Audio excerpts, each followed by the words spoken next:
Hello friends, আজকে আমরা class 9-এর chapter 1-এর second part আলোচনা করব।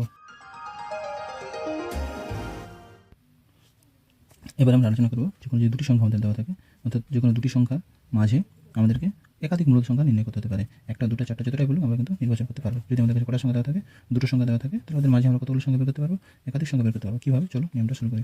প্রথমে আমাদের কী করতে হবে, দুটো সংখ্যা ধরে নিতে হবে। মনে করি আমাদের সামনে দুটো সংখ্যা দিয়েছে। কী কী সংখ্যা? একটা দিয়েছে এক্স আর একটা দিয়েছে ওয়াই। মাথায় রাখবে দুটোর মধ্যে একটা বড় একটা ছোটো হবে, তাহলে আমি এখানে ধরলাম যে এক্স হচ্ছে ছোটো, ওয়াইটা হচ্ছে বড়। এবার এদের মধ্যে কতগুলো আমাদের মূলদ সংখ্যা চেয়েছে, মনে করি আমাদের এন সংখ্যক মূলদ সংখ্যা বের করতে বলেছে। তাহলে এই এন সংখ্যক মূলদ সংখ্যা যদি বের করতে বলে, তাহলে সংখ্যাগুলি সিম্পলভাবে লিখতে পারবো x plus d, x plus two d, x plus three d, x plus n d. যতগুলো চাবে ওই হিসাবে আমরা এন ডি পেয়ে যাবো।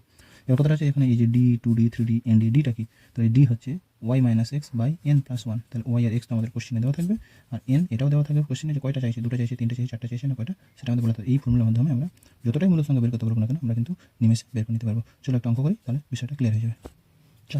চার দাগের প্রথম অঙ্ক কী বলেছে? 4 ও 5 এর মধ্যে কতগুলো মূলদ সংখ্যা বের করতে বলেছে? এর মাঝে সম্ভবত দুটি মূলদ সংখ্যা বের করতে বলেছে। 4 দাগে, হ্যাঁ, সংখ্যা দুটির মাঝে দুটি মূলদ সংখ্যা লিখি এবং সংখ্যার আগে বসাতে বলেছে। চলো তাহলে আমরা এখানে পেয়ে গেছি সংখ্যা দুটি কী কী লিখি আমরা এখানে। সংখ্যা দুই কী কী? একটা হলো 4 আর হলো 5। কয়টা বের করতে হবে? দুটা। তাহলে 4 ও 5-এর মধ্যে দুটি মূলদ সংখ্যা হলো কী কী?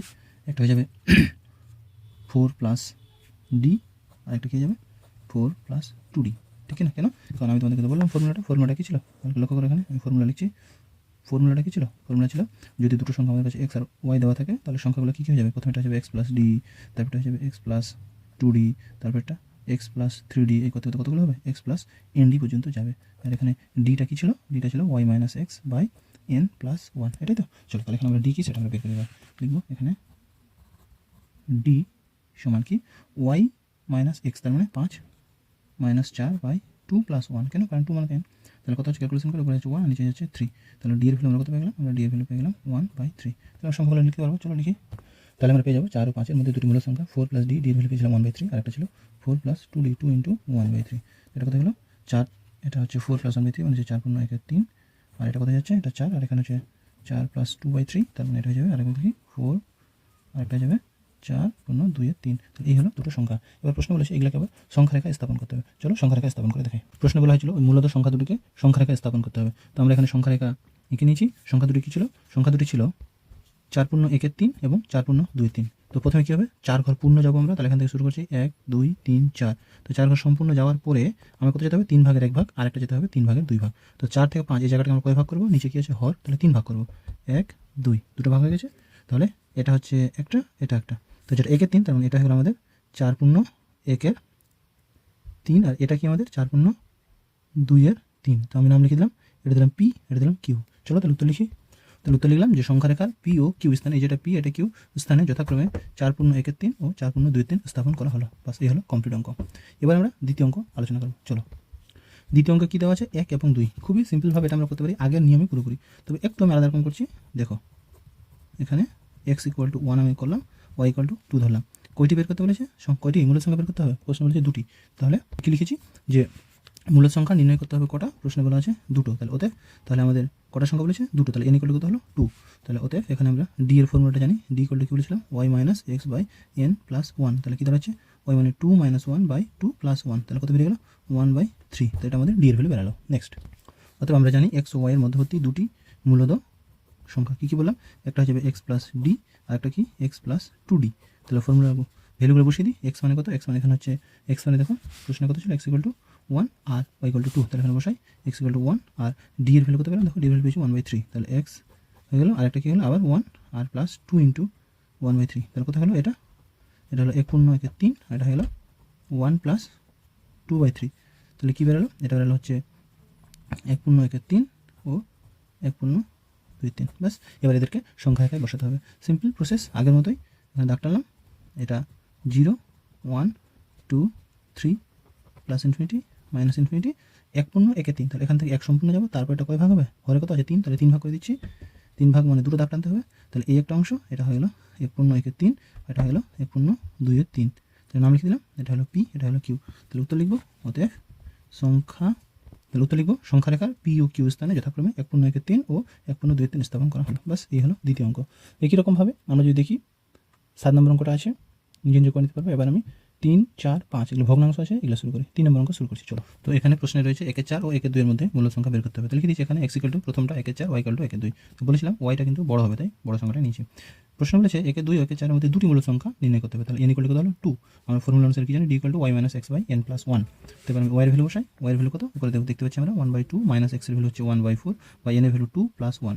তারপরে আমরা উপরে লসাগু করছি, 2 আর 4 এর লসাগু কত হবে 4 হবে। তাহলে 2 × 2 = 4, 2 - 1 = 3। তারপর কত হবে এখানে নেক্সট 2 + 1, তাহলে 1/4/3, তার মানে 1/12। তাহলে এটা হলো আমাদের ডি এর ভ্যালু। চলো তাহলে আমরা লিখি ওতে মূল সংখ্যা দুটি। তো মূল সংখ্যা দুটি কি, x + d, x + 2d, x এর ভ্যালু 1/4, d এর ভ্যালু 1/12 বসিয়ে দিলাম। এখানে 4 আর 12 লসাগু কত হবে 12 লিখবো সবসময়। তো কত হলো এটা 4 × 3 = 12, 3 × 1 = 3, 12 × 1। আর এটা কত হবে, এখানে 2 এর সঙ্গে 12 কাটাকুটি যাবে, তোমরা কাটাকুটি কিন্তু করবে না, নাহলে কিন্তু অঙ্কটা আরও কঠিন হয়ে যাবে সংখ্যা রেখায় বসানোর সময়। তো 4 × 3 = 12 + 2 = 2, তাহলে কত হলো এটা 3 + 1 4/12, আর এটা হলো 5/12। বুঝা গেল? তো উত্তর লিখলাম ওতে 1/4 ও 1/2 এর মধ্যবর্তী মূল সংখ্যা দুটি, একটা হয়ে গেল আমাদের কাছে কত 4/12 আর একটা 5/12। চলো এবার আমরা এটাকে সংখ্যা রেখা স্থাপন করি। প্রথমে আমরা সংখ্যা রেখা টানছি,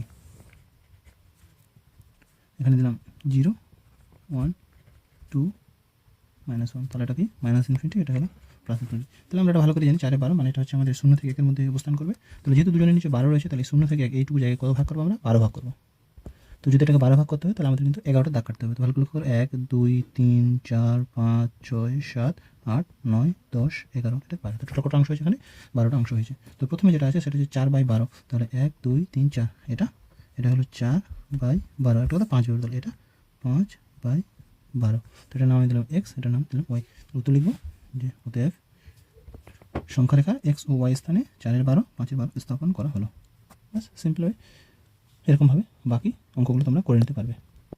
নেক্সট 5 নম্বর প্রশ্ন কী বলেছে, 4 ও 5 এর মধ্যে তিনটি মূলদ সংখ্যা লিখি এবং সংখ্যা রেখায় বসাই। তাহলে আমরা এখানে x = লিখলাম 4, y = লিখলাম 5, এবং 4 ও 5 এর মধ্যে কটা মূলদ সংখ্যা নির্ণয় করতে বলেছে 3টা। তাহলে ওতে আমাদের কাছে n = কত হলো, n = হলো 3। এখানে তাহলে আমরা কী পেয়ে যাবো, এবার আমরা ইজিলি d এর ভ্যালুটা পেয়ে যাবো। d এর ভ্যালু কি y - x/n + 1, তাহলে y এর ভ্যালু কত, y এর ভ্যালু হচ্ছে 5, x এর ভ্যালু 4, y n হচ্ছে 3 + 1, তাহলে এটা আমরা কত পেলাম 1/4। ওকে, সুতরাং তাহলে আমরা কী লিখবো, কি লিখবো আমরা 4 ও 5 এর মধ্যে তিনটি মূলদ সংখ্যা কী কী, একটা হয়ে যাবে x + d, একটা হয়ে যাবে x + 2d, আর একটা হয়ে যাবে x + 3d।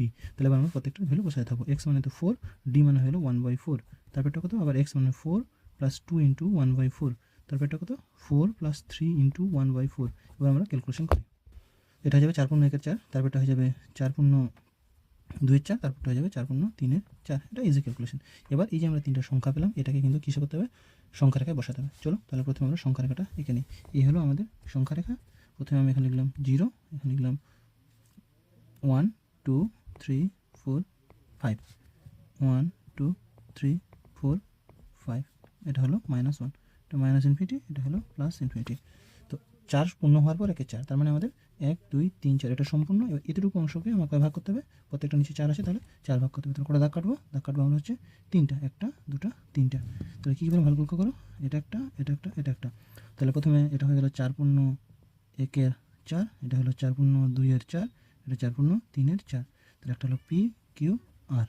চলো উত্তর লিখি। অতএব সংখ্যা রেখার p, q ও r স্থানে যথাক্রমে 4×1 = 4, 4×2 = 4 ও 4×3 = 4 স্থাপন করা হলো। বাস সিম্পল অঙ্ক কমপ্লিট হয়ে গেল। তারপরে কীরকম 6 নম্বর অঙ্ক। 6 নম্বর অঙ্ক বলেছে 1 ও 2 এর মাঝে 6টি মূল সংখ্যা নির্ণয় করো। তাহলে সিম্পল অঙ্ক, এখানে x = 1, y = 2, আর n = কত 6। তাহলে y ক্যালকুলেশন করে এখান থেকে প্রথমে তোমরা d এর ভ্যালু বের করবা, তারপরে সেম প্রসেসে ক্যালকুলেশন করে নেবে। তারপরে 7 নম্বর অঙ্ক। 7 নম্বর অঙ্ক কী বলেছে, 1/5 ও 1/4 এর মধ্যে তিনটি মূল সংখ্যা লিখি। তাহলে x = কত বলেছে 1/5, y = 1/4, তার n = কটা বলেছে 3টা। তাহলে আমরা এখানে সিম্পলি পেয়ে যাবো কীরকমভাবে, d এর ভ্যালু ক্যালকুলেশন করবো, ফর্মুলা অনুসারে অ্যান্সার পেয়ে যাবো। চলো এই হলো 7 পর্যন্ত সমাধান। চলো আজকে এই পর্যন্তই, থ্যাংক ইউ।